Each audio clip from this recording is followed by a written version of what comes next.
ജെറുസലേമിലെത്തിയ യേശുക്രിസ്തുവിനെ വിശ്വാസികൾ ഒലിവിലകളുമായി വരവേറ്റതിന്റെ ഓർമ്മ പുതുക്കി നാടെങ്ങും ഓശാന ഞായർ ആചരിച്ചു.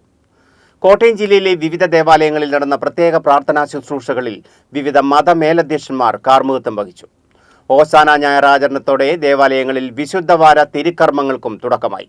ഞങ്ങളെയും ഈ കുരുത്തോലകൾ സ്ഥാപിക്കപ്പെടുന്ന ഭവനങ്ങളെയും സ്ഥലങ്ങളെയും നിന്റെ കൃപാവരങ്ങൾ കൊണ്ട് നിറയ്ക്കണമേ. ഓശാന പാടി ഇന്ന് നിന്നെ എതിരേൽക്കുന്ന ഞങ്ങൾ മഹത്വപൂർണമായ നിന്റെ പ്രത്യാഗമനത്തിൽ നിന്നെ എതിരേൽക്കാനും സ്വർഗീയ ജെറുസലേമിൽ പ്രവേശിച്ച് ആനന്ദപൂർവ്വം നിന്നെ സ്തുതിക്കാനും അർഹരാകട്ടെ. സകലത്തിന്റെയും നാഥായ എന്നേക്കും. യേശുദേവന്റെ ജെറുസലേം പ്രവേശനത്തിന്റെ സ്മരണകൾ ഉയർത്തിയാണ് ക്രൈസ്തവ സമൂഹം ഓശാന പെരുന്നാൾ ആഘോഷിച്ചത്.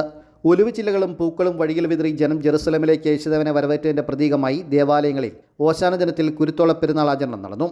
കാഞ്ഞിരപ്പള്ളി കത്തീട്ടപ്പള്ളിയിൽ നടന്ന ഓശാന ഞായറാചരണത്തിന് രൂപതാ ബിഷപ്പ് മാർ ജോസ് പുളിക്കൽ കാർമ്മികത്വം വഹിച്ചു. ഗ്രോട്ടോയിൽ നടന്ന പ്രത്യേക പ്രാർത്ഥനകൾക്ക് ശേഷമാണ് കുരുത്തോലകൾ വെഞ്ചരിച്ച് വിശ്വാസികൾക്ക് നൽകിയത്. തുടർന്ന് പള്ളിയിലേക്ക് നടന്ന പ്രദക്ഷിണത്തിൽ നൂറുകണക്കിന് വിശ്വാസികൾ കുരുത്തോലകളും കൈകളിലേന്തി പങ്കാളികളായി.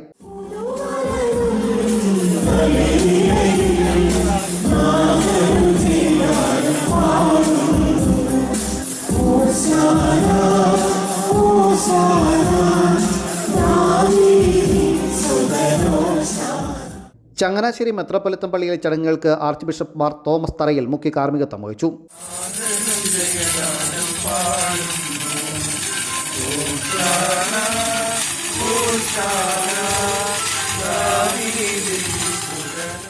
മലങ്കര ഓർത്തഡോക്സ് സഭയുടെ പരമാധ്യക്ഷൻ ബസേലിയസ് മാർത്തോമ മാത്യൂസ് തൃതീയൻ കാത്തോലിക്ക ബാബ മാതൃദേവാലയമായ വാഴൂർ സെന്റ് പീറ്റേഴ്സ് ഓർത്തഡോക്സ് പള്ളിയിൽ കുർബാനയർപ്പിച്ചു.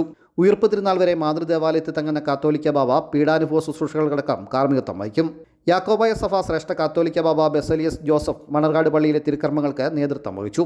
ദുഃഖവെള്ളി ശുശ്രൂഷയും ശ്രേഷ്ഠ ബാബ മണർകാട് പള്ളിയിൽ നിർവഹിക്കും. Erumeli Kanakappalam saint George Orthodox പഴയ പള്ളിയിൽ ഓശാനയോടനുബന്ധിച്ച് നടന്ന പ്രത്യേക തിരുക്കർമ്മങ്ങൾക്ക് ഇടവ് വികാരി ഫാദർ ജോൺ സാമുവലും, Areeparambu saint George Malankara Orthodox പള്ളിയിൽ നടന്ന തിരുക്കർമ്മങ്ങൾക്ക് റവറൻ ഫാദർ തോമസ് കുര്യൻ മരോട്ടിപ്പുഴയും കാർമ്മികത്വം വഹിച്ചു. ഓശാന മുതൽ ഈസ്റ്റർ വരെയുള്ള ഒരാഴ്ചക്കാലം ഇനി വിശ്വാസികൾക്ക് കഠിന വ്രതാനുഷ്ഠാനത്തിൻ്റെ നാളുകളാണ്. സഹനത്തിൻ്റെയും കുരിശുമരണത്തിൻ്റെയും സ്മരണകളിലൂടെ വിശ്വാസികൾ പീഡാനുഭവാഴ്ചയിൽ കടന്നുപോകും. ACV news, Kanjirappally.